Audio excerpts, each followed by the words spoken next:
Devin Archer. Congratulations, Devin. Next, sir, we have a presidential memorandum for your attention.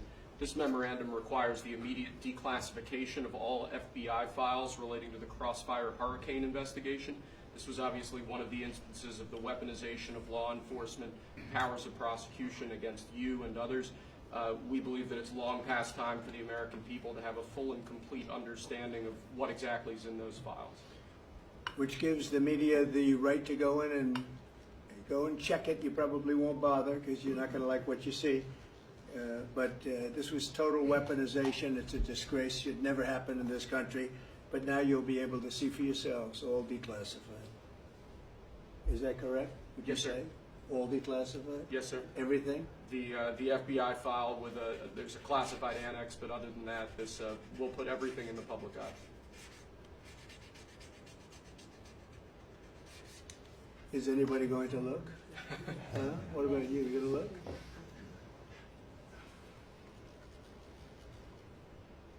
And frankly, the FBI should be ashamed of themselves, and so should the Department of Justice, and so should Biden.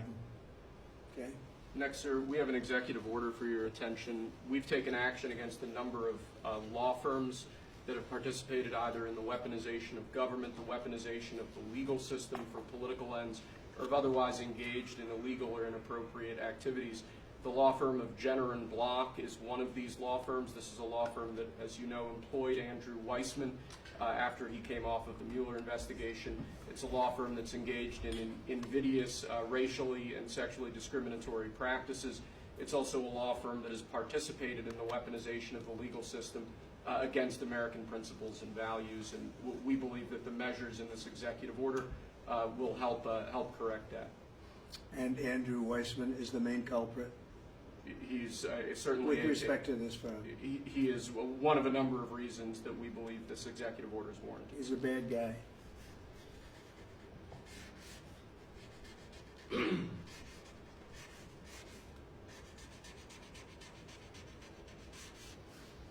Okay.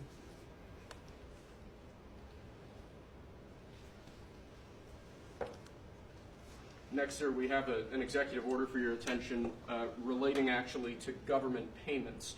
Historically, checks issued by the Treasury are, I believe, 14 times more likely to become the subject of fraud than electronic transfer payments. This is an executive order that's going to push the Treasury Department to modernize its payment system to ensure that where possible they're using electronic methods of payment as opposed to paper checks in order to reduce waste, fraud, and abuse in the government, which is obviously an endeavor that we've been pursuing in numerous aspects of government under your leadership. It's basically modernization of equipment and methods, and it's something that really I think he's going to be a great Secretary of the Treasury, wanted, Scott, and so we're doing this, and we have other modernization programs going on. We could let somebody else, whoever's next, whoever that may be, do it, but it's something that should have been done 25, 30 years ago.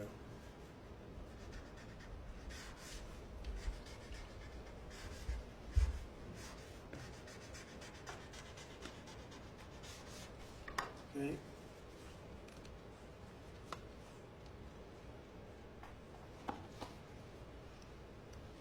Along similar lines, sir, this is an executive order. We're calling it Protecting America's Bank Account. The basic idea here is that instead of having lots of different departments and agencies and offices issuing payment, often without justification, often without any provided rationale, we're going to be centraling payment processes where possible in the Department of the Treasury and ensuring that measures are taken in Treasury against waste, fraud, and abuse to ensure that money that's leaving the public Treasury is as protected as it possibly can be. All right, good.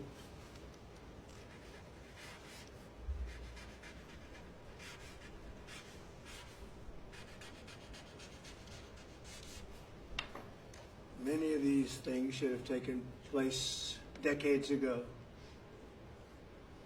or longer. Lastly, sir, we have an executive order for your attention on the very important subject of election integrity. We believe that this executive order is the farthest reaching executive action taken in the history of the Republic to secure our elections. among numerous other aspects of this executive order. This is going to cut down on illegal immigrants on the voter rolls, ensure that the Department of Homeland Security and the data that they have available is being fully weaponized to ensure that illegal immigrants aren't voting. This will include a citizenship question on the federal voting form for the first time. This executive order instructs the EAC to cut federal funding to states that don't take reasonable steps to secure their election. This calls on the Department of Justice to vigorously prosecute election crimes, particularly in states that we don't believe are in compliance with federal law around election integrity. I could go on for a while, sir, but the compliance with National Election Day rules, cracking down and investigating and prosecuting foreign interference in our elections, revoking President Biden's Executive Order 14019, which essentially weaponized government to corrupt and pollute our election process. There's a lot in here, but we believe that these are very important steps that we need to be taking as an administration at your direction to ensure that our elections are as secure as they possibly can be. Okay, you all understand that? Yes. Election fraud, you've heard the term. Will end it, hopefully. At least this will go a long way toward ending it. There are other steps that we will be taking in the coming weeks, and we think we'll be able to end up getting fair elections. Perhaps some people think I shouldn't be complaining because we won in a landslide, but we got to straighten out our election. This country is so sick because of the election, the fake elections and the bad elections, and we're going to straighten it out one way or the other.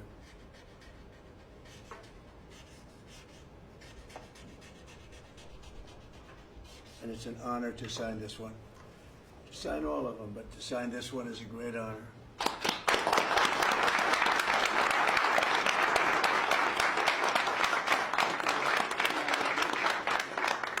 Thank you very much. Sorry, sir.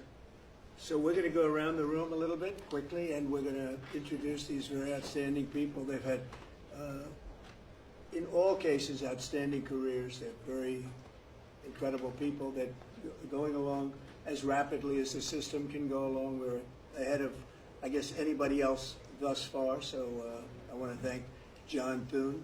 He's done a very good job, and the whole Senate. We're being delayed as much as possible by Democrats, but that's standard. It gets to be just standard.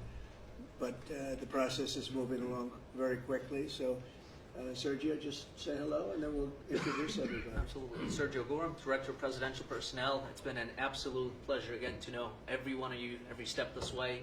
As the President said, we're at a record pace. We have more nominees today in front of the Senate than at any previous point, over 70. And that's a record in 2 months. And we're proud of that. And we're determined to ensure the world has America First patriots in all of our posts. Charles Kushner. I'm going to France and Monaco, and I'm proud to serve under the greatest president of our country. Very proud to serve. Thank you, Chair. James Blair, honored to work here in the White House as Deputy Chief of Staff. And Mr. President, I think that all of these successful people would want to go serve the United States under your leadership as a testament to your vision and leadership. Thank you, James. I'm David Perdue. I'm going to the People's Republic of China. It's my honor to represent President Trump, people of America, represent our interests and values in China.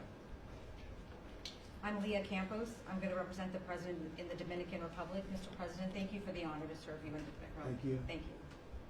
Mike Waltz, National Security Advisor. Look forward to working with every one of you on behalf of the President, his leadership, and the American people. John Arrigo.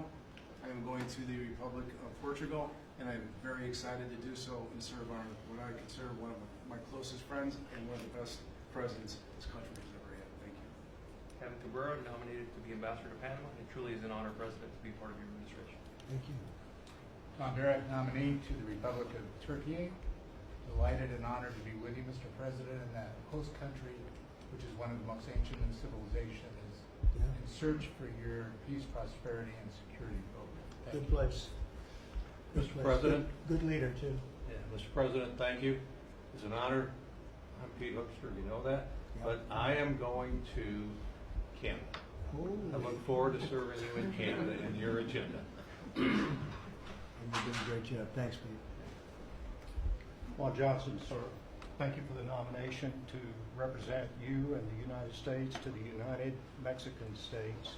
And I'm really encouraged by some of the conversations you've had with President Sheinbaum recently, and to the increase in support that we've seen out of her government along our border on the important issues. So thank you, sir. They have stepped it up a lot, Mexico and Canada, so see how it works, right?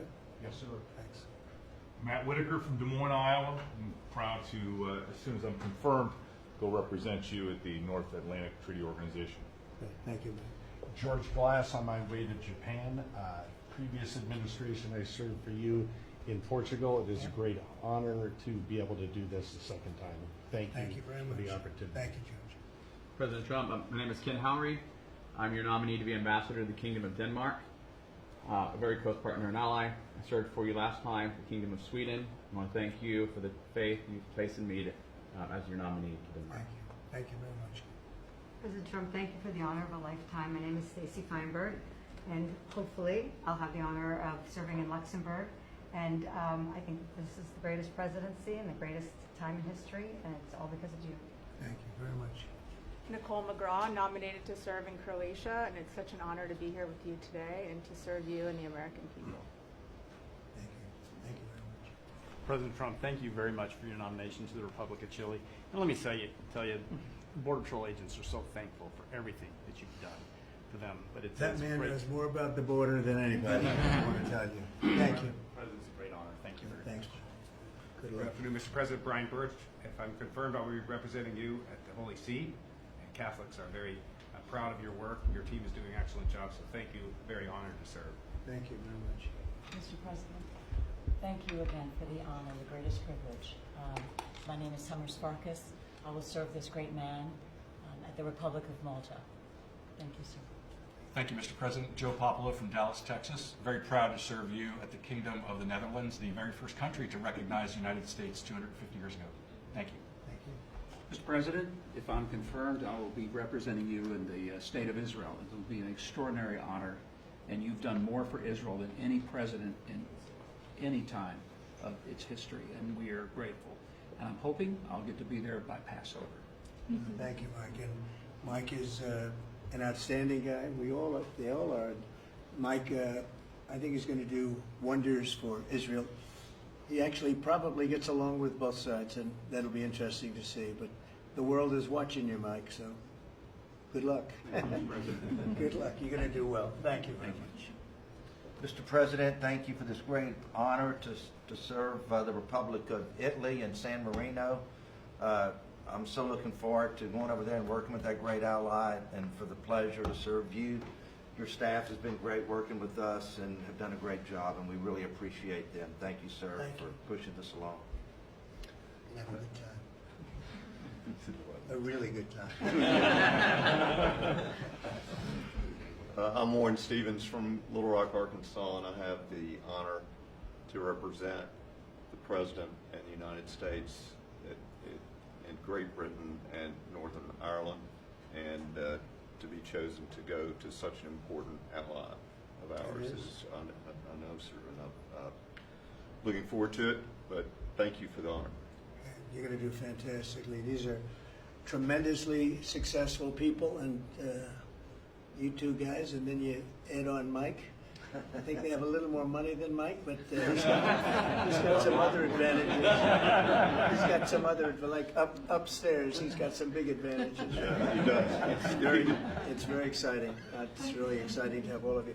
Would you have any questions, media, for the people that you just saw? So outstanding, and I thought it would be nice to bring them before you. And so if you have any questions, please. I wanted to ask you about the talks in Saudi Arabia. It sounds like you made some progress on the Black Sea ceasefire. Could you update us on that? What happens now? So we've made a lot of progress on two fronts, on both sections that we call them sections, but they're much more than that. Russia, Ukraine, and also the Middle East, and we'll see what happens. We're in deep discussions with Russia and Ukraine, and I would say it's going well, but it's a situation we should have never had to even think about. Should have never happened. And on the Middle East, it's been going on for a lot of years, centuries and centuries. It just keeps going. And we are making a lot of progress, so that's all I can report. But some very, very big talks are going and detailed talks are going on right now on both fronts. Mr. President, you said that your national security advisor learned a lesson after a Wait a minute, excuse me, I didn't pick you. Go ahead, please. Mr. President, the ceasefire agreement that was broken today allows for third-party countries to help implement the agreement. What does that look like, and who's going to be involved? The ceasefire agreement? Yes, the maritime ceasefire agreement between Russia and Ukraine. Well, they're going to get together. Look, it's they agreed to something and it got broken. There's tremendous animosity. There's a lot of hatred, as you can probably tell.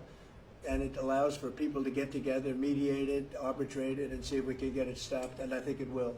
That'll get stopped. What countries are you looking to work with, sir, to help implement and monitor that ceasefire? We have other countries involved, and they're involved very strongly in the process. And that'll be resolved. That's actually, as bad as it is, that's the least of the problems. So we'll get that resolved. And we are being aided by other countries too. Yes, please, please, Brian. Tomorrow, the subcommittee on DOGE is going to review funding for NPR and PBS. Now, every Republican president has always promised to take away this money that's going to these two public news outlets. If they're successful, I know Senator Kennedy has backed it, Marjorie Taylor Greene in Congress has backed it, would you be interested in defunding and taking away taxpayer dollars to NPR and PBS? Well, I would love to do that. I think it's very unfair. It's been very biased, the whole group. I mean, a whole group of them. And frankly, there's plenty look at all the media you have right now. There's plenty of coverage. I was from a different age, and they spend more money than any other network of its type ever conceived. So the kind of money that's being wasted, and it's a very biased view, you know that better than anybody. And I'd be honored to see it end. We're well covered. Look at all the people that we have here today. We're well covered, and we don't need it, and it's a waste of money. Especially, I don't even know what DOJ's recommendation is. I assume their recommendation is to close them up. Well, after they hear all the testimony, I think they're going to make a decision relatively sooner than later. Yeah. But we'll see what that turns Yeah, out. I can't imagine that they wouldn't, because they have found so much waste, fraud, and abuse, hundreds of billions of dollars, and just waste, fraud, abuse. You heard yesterday some of the new things that were found. 22 billion just in environment, billion. You know, if you had 22 million, Warren, it would be nice, but 22 billion put into environmental accounts. One was 2 billion into one account, Stacey Abrams, where they had $100 in the account. And just before I came in, they put $2 billion. And you guys are looking, so you mean 2 million or maybe 200,000? No, $2 billion were put in the account. What do you think of that, Mike? Do you think that's a straight deal? 2 billion? Just write me the check, Mr. President, so they can get me to Israel. It's a horrible thing, and we have so many of those things. So they've done an incredible job, and the country wants to hear it. I think DOGE is actually very popular because of what's happening. They're hearing about all of these scams and for big, big money, tremendous amount. And when you add it up, just hundreds of billions of dollars being wasted, and much of it's fraud. You know, we talk about waste. And it is waste and abuse, but a lot of it's fraud too. Yeah, go ahead, Brian. I just want to follow up on that. If Planned Parenthood is defunded, would you look into the harvesting of baby organs that they've done throughout the years and maybe go after some criminal prosecution on that? Well, I think you're talking about a subject that is a heated subject, and we'll look into it. We're going to look into everything, but that's certainly a subject that's been debated for a long time, and we will look into it, yeah. Mr. President, some senators have expressed hope that the White House will support a rescission package to codify some of the DOGE cuts into law. Where does the White House stand on that? And are you making progress? Which package? A rescission package to codify some of the DOGE cuts into law. You know what? It would be great. I think we're going to do that. I think they're going to do it. I think we're also going to be codifying a lot of the executive orders that we've done, which have been very popular. And we're looking at one, I will tell you right now, that I think perhaps will be controversial, but not with the people, and that's sanctuary cities. We're going to end sanctuary cities for some of these jurisdictions that aren't cooperating with law enforcement. They're guarding criminals. They're taking the rights away from the citizens of their state and their city. And we're going to be ending sanctuary cities if we find it necessary to do in certain major areas. And we may just end the entire thing altogether because it's just a way of protecting criminals. And nobody else is benefited by that. And for some reason, Democrats want to keep and they want to shield criminals from being sent back to their countries or being sent to prison. And in the meantime, the crime rate has gone through the roof. Under Biden, it was through the roof. It's starting to come down, but we're taking a lot of people out of here. So we may be presenting you very shortly with a executive order ending sanctuary cities. Mr. President, are you going to change any of the practices that your national security officials used after a reporter was inadvertently added to a group chat about attacks on Yemen? Well, I think it's a question I've been asked now, and I've given a few answers, and they've all been the same. We have an amazing group. Our national security now is stronger than it's ever been. We have had a very, very successful, numerous attacks in that area. These are people that shoot down ships, not only our ships, ships all over the world they're shooting down right out of the water and damaging them badly, or they're going down. They're also shooting anything that happens to be flying in the area. We hit them very, very hard. There was no classified information, as I understand it. They used a app, if you want to call it an app, that a lot of people use, a lot of people in government use, a lot of people in the media use. And I think I'll ask Mike. Mike is here. Do you want to respond to that, please? Yes, Mr. President. You asked about lessons. I think there's a lot of journalists in this city who have made big names for themselves, making up lies about this president, whether it's the Russia hoax or making up lies about Gold Star families. And this one in particular, I've never met, don't know, never communicated with, and we are looking into and reviewing how the heck he got into this room. But I'll tell you what, the world owes President Trump a favor. Under Biden, global shipping was shut down. Pinprick attacks, months between them, our destroyers being fired upon dozens of times. President Trump took decisive action with his national security team, took out the head missileer, knocked out missiles, knocked out headquarters, knocked out communication sites. And for once, as we hear, as you all hear from every one of our allies, thank God for American leadership again. Thank God for American strength. You're welcome. And look, we had a national security team that was coordinating these efforts. As Director Radcliffe testified today, his first day on the job, he was introduced to this app on his government systems at the CIA and at the State Department and otherwise. So, look, this journalist, Mr. President, wants the world talking about more hoaxes and this kind of nonsense rather than the freedom that you're enabling. And a key part of our sovereignty is open sea lanes and knocking the crap out of terrorists, which is exactly what your team and Pete Hegseth, a good friend and fellow veteran, is leading the charge on. And it's an honor. We had a very, very successful, we had a very, very successful evening. And we've had numerous successful evenings and days in that area. The Houthis are absolutely on the run. The worst of them has been killed. This should have been done a long time ago by Biden, but Biden was an incompetent president. He couldn't do anything. He didn't know where he was going. He had no clue. This guy had no clue. This should have been done a long time ago. As they shoot missiles at ships, randomly shoot missiles at ships. And they make their own missiles. You know, this is not an incompetent group of people. They make their own missiles. They get the missiles also from Iran. It's an offshoot of Iran, another offshoot. You have Hamas, you have Hezbollah, you have the Houthis. You got a lot of stuff going on with Iran.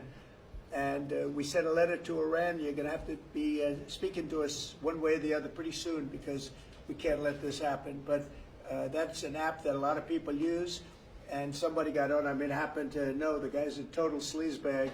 The Atlantic is a failed magazine. It does very, very poorly. Nobody gives a damn about it. This gives it a little bit of a shot. And I will tell you this: that they've made up more stories, and they're just a failing magazine. The public understands that. He's a very good man. That man is a very good man right there. That you criticize so strongly. He's a very good man, and he will continue to do a good job. In addition to him, we had very good people in that meeting, and those people have done a very, very effective job, and you're going to see it. And it goes on, by the way. It's going to go on. And I think the Houthis wish that it didn't happen, but that's what it's all about. We have to create a safe country, a safe world, and that's what we're doing. Do you worry that national security was put at risk, Mr. President? Of senior officials using Signal. Do I moving plan to forward. ban who? The use of Signal to communicate from senior officials. Well, I don't know what this, I don't know anything about Signal. I wasn't involved in this, but I just heard about it. And I hear it's used by a lot of groups. It's used by the media a lot. It's used by a lot of the military, and I think successfully. But sometimes somebody can get onto those things. That's one of the prices you pay when you're not sitting in the situation room with no phones on, which is always the best, frankly. But you know, the best is to be there. In fact, oftentimes I've been in fact, just last week I was in the situation room on something very important, and we had a couple of people hooked up by line, and I said, cancel the line. Sorry, fellas, what you do is we'll tell you all about the meeting, because I know people do get on those lines, whether it's Signal or anything else. Yeah. So are you going to change any procedures as a result of this? Well, I mean, look, we look at everything, and you know they've made a big deal out of this because we've had 2 perfect months. We are bringing in business. We have another one announced tomorrow, a big one, very big, like in the history of our country. Nobody's ever seen anything like it, and I think probably a lot of people are saying they started by saying it was the greatest first month that a president has ever had, and I think that's true. And now they say it's the best second month, and they had to find something. And this certainly will look at this, but the main thing was nothing happened. The attack was totally successful. It was, I guess, from what I understand, took place during, and it wasn't classified information. So this was not classified. Now, if it's classified information, it's probably a little bit different. But I always say you have to learn from every experience. I think it was very unfair the way they attacked Michael. He's a good person. The person that was on just happens to be a sleazebag, so maybe that's just coincidence. I don't know. But you are going to conduct Would an it be a investigation, problem if Mr. the President. Atlantic released all the text messages if they're not classified? Well, I don't know. I'd have to ask the military about that, because you know maybe you wouldn't want that. I don't know. I will say this: that from what I heard, the man that we're talking about, who's not somebody that I don't think most people have ever heard of, he left. He found it very boring, and he left early. He got off the line very early, so I can't speak to it other than that. So he's made up a lot of stories, and you know I think he's basically bad for the country. But it's a failing venture, very failing venture. They're very upset, and a thing like this is publicity for them. But I don't think we should allow people that are very good, like that man sitting right at the end of the table, who's done a great job. We shouldn't allow them to be hurt by it. Mr. President, can I follow up on that? Yeah, go ahead. Are you saying you're okay with the continued use of Signal by administration officials? No, that's not what I said. I said we'll look into it, but everybody else seems to be using it. It seems to be the #1 used device or app, whatever you want to call it, and we will certainly look. If it was up to me, everybody would be sitting in a room together. The room would have solid lead walls and a lead ceiling and a lead floor, but you know, life doesn't always let you do that. In the meantime, the attack itself that we were talking about and discussing has been an unbelievable success. But you will conduct an investigation, is what you're saying into this. We'll look into it, sure. Mr. President, I would look into it, sure. I want to look Is that into the FBI or anything the like that.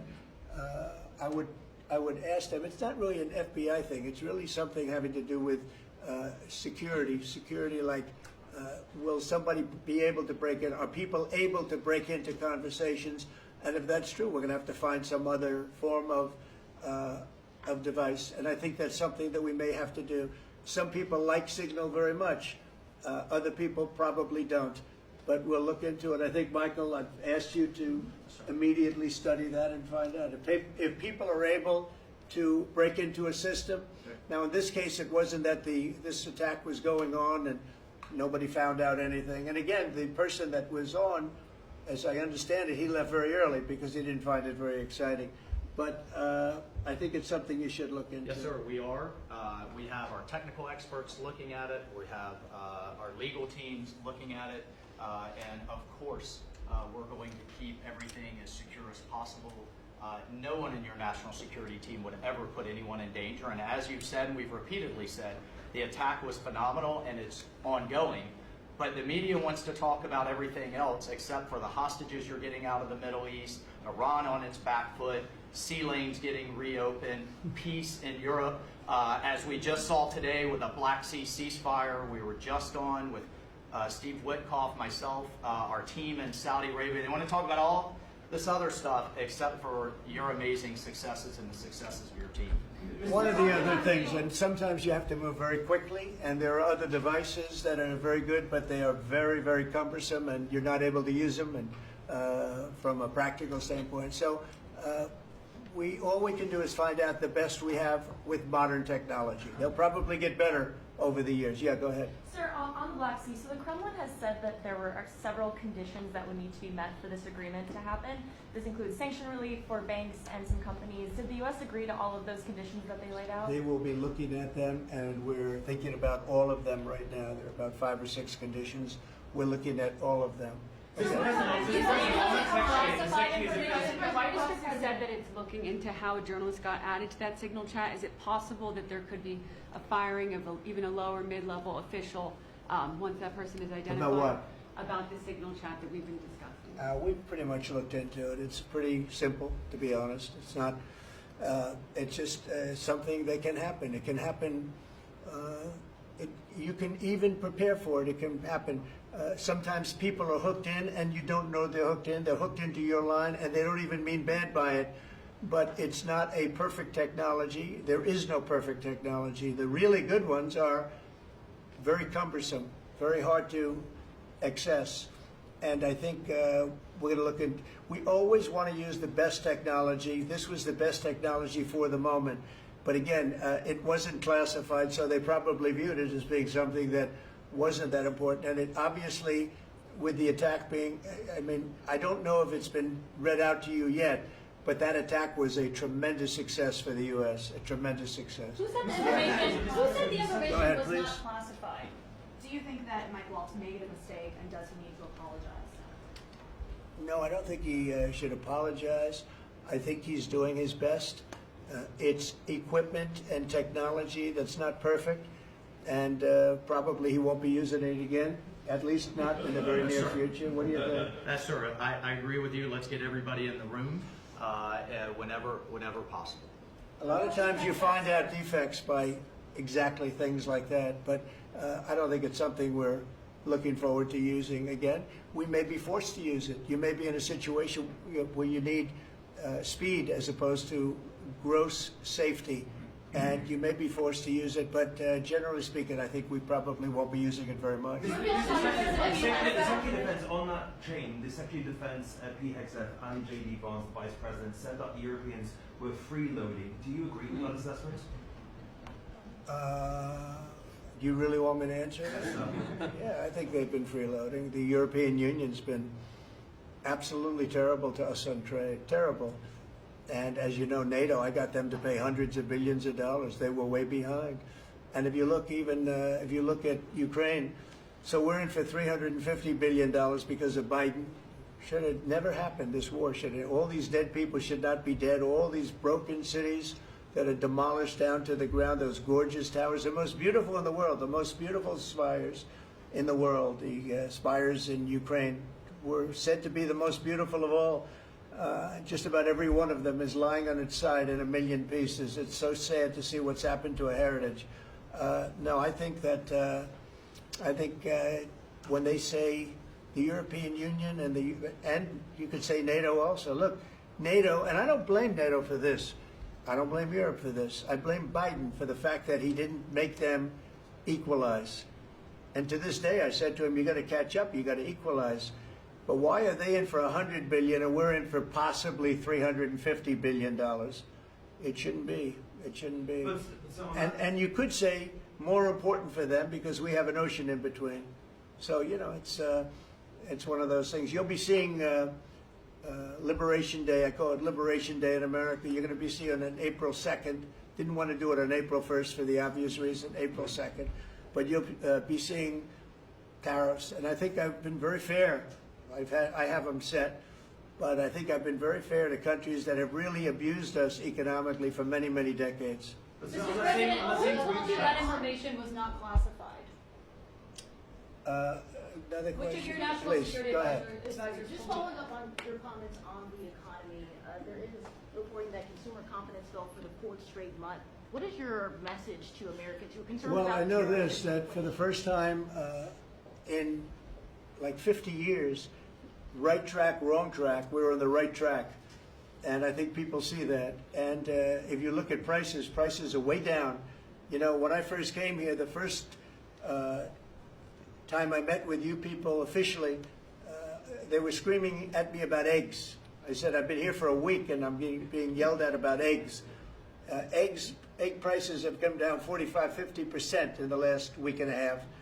And our Secretary of Agriculture has done a great job. As you know, Brooke, she's done a fantastic job, and others working with her have done a great job. But we brought eggs down at a level that nobody thought we could get at. I inherited that situation, and I inherited a grocery situation. The groceries went way up, an old-fashioned word, but it's a very descriptive word. Groceries have gone through the roof. And I used to campaign on it. I used to say we're going to get groceries down, and we have got it down. I watched a certain newscast over the weekend, and a congressman, Democrat congressman, said, well, Trump's done a lot, I agree. He's been great on the border, he's been great on the military, but you know he hasn't brought prices down. That's false. Gasoline's way down. Eggs are way down. Groceries are down very substantially, but down. Almost everything's down. Now, I'd like to see interest rates come down a little bit, and you're going to see billions of dollars, even trillions of dollars coming into our country very soon in the form of tariffs, because we were abused by presidents that, frankly, in all fairness, it wasn't their expertise, but they had no idea what they were doing. Mr. President, you say tariffs will create more jobs here in America. Oh, So yeah, sure. It's which going to states- agree. which It'll states be, it'll create a lot of money and more jobs. But if you look, so in the last, these gentlemen would know about it, and ladies, because some of the ladies are great businessmen in this room that are becoming ambassadors. Great, really great, top of the line. When you look at the number of companies that have said, like we're close to, I would say close to $4 trillion. We never had numbers like that. The #1 chip maker in the world from Taiwan coming in with $200 billion. We have Apple. Look at Apple. $500 billion. $500 billion. They're going to build plants all over the United States. They were all being built in China. You have many, many companies, and maybe above all, you have the car companies coming in at levels that nobody's ever seen before. We have Honda is opening up one of the biggest plants in the world in Indiana, and many car companies are coming in. We have AI. We're leading China by a lot in AI, and we're going to keep it that way because we've made it very good for them, and we're going to protect them once they're here. We'll protect them through taxes, through incentives, and also through tariffs. Thank you very much, everybody. Thank you very much. Thank you.